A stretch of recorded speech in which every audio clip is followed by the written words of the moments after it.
तुम यहाँ क्यों आ गए? आपको लेने आया हूँ, चलें? चल।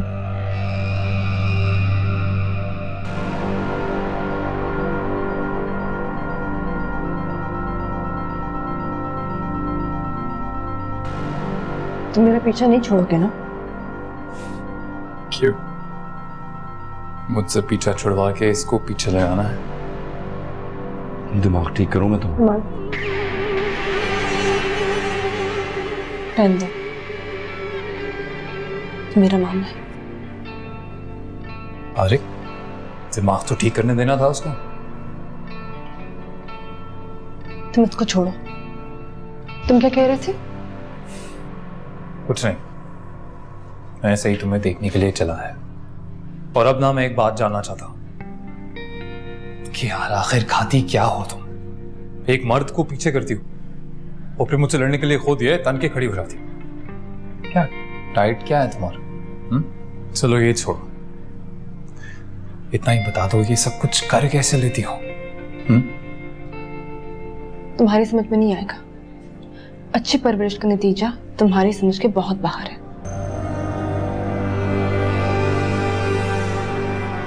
बस यही नहीं कहना चाहिए था तुम्हें। मेरी छोड़ो, तुम बताओ कैसे कर लेते हो ये सब? इतना घटियापन कहाँ से लाते हो?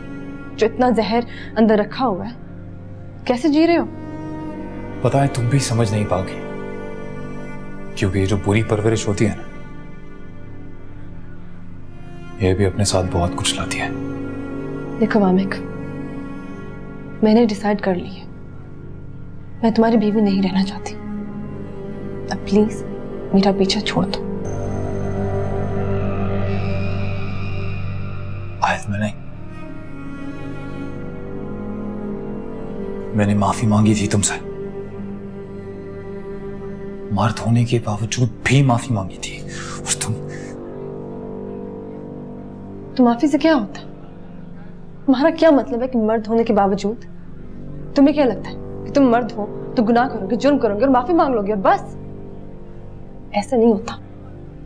तुम हो कौन मेरे? हाँ, क्यों माफ करूं तुम्हें? कौन हो तुम? कौन हूं मैं? You're forgetting, मैं हस्बैंड हूं आपका।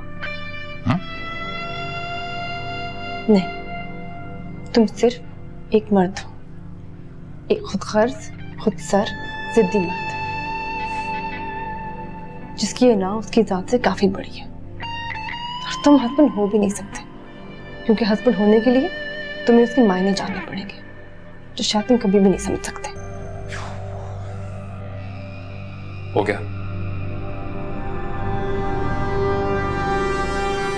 चलो थोड़ा ठंडा करते हैं।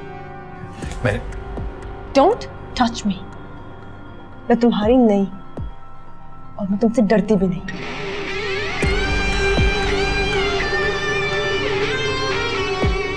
चलो सिमोन।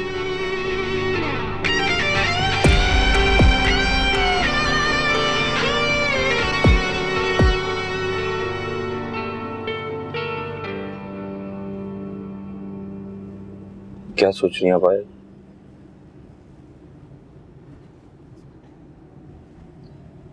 जिंदगी जिंदगी के बारे में सोच रही हूँ।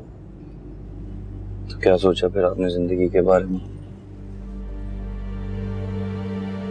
मुझे जिंदगी ने इतना मायूस किया सलमान। अम्मी की हालत देखो, भाई तो वो भी।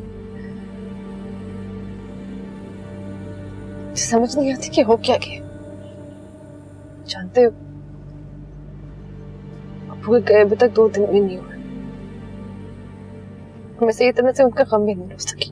तो फिर रो लें आयत, जी भर के रो लें आज, लेकिन फिर तय कर लें कि आइंदा आप नहीं रोएंगे। अंकल को तो आप पे इतना नाज था, इतना प्राउड फील करते थे आपको लेकर। मैंने अंकल से एक दफा पूछा कि बाप के लिए बेटी क्या होती है, तो कहते हैं बाप के लिए बेटी सूंधी मिट्टी की तरह होती है, जो दुनिया की सारी खुशबू, सारे फूल और सारी अच्छी चीजें देती है, और बाप बेटे के लिए आसमान की तरह होता है। जब वो उस पर बरसता है तो वो बहुत सी खुशियां पैदा करती थी। तुम भी उनके लिए ऐसी ही थी, मुझे पता है इस बात का, और तुमने उन्हें बहुत खुशी दी थी। बहुत गम भी। नहीं आया तो आपका कसूर नहीं था, वो जमाने का कसूर था, और अंकल इस बात को अच्छी तरह जानते हैं। उनको तो आप पर बहुत नाज था, और मेरा ख्याल है कि इसीलिए उन्हें कोई तकलीफ का सामना नहीं हुआ और वो आराम से चले गए। मुझे कुछ समझ नहीं आ रहा, मुझे कुछ भी समझ नहीं आ रहा कि मैं करूं तो करूं क्या।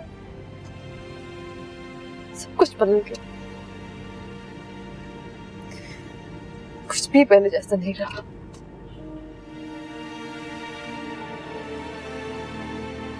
सब ठीक हो जाएगा, मुझे यकीन है सब ठीक हो जाएगा। मुझे पता है आप एक स्ट्रॉन्ग औरत है, आप हैंडल कर लेंगी, और मैं आपके साथ हूं,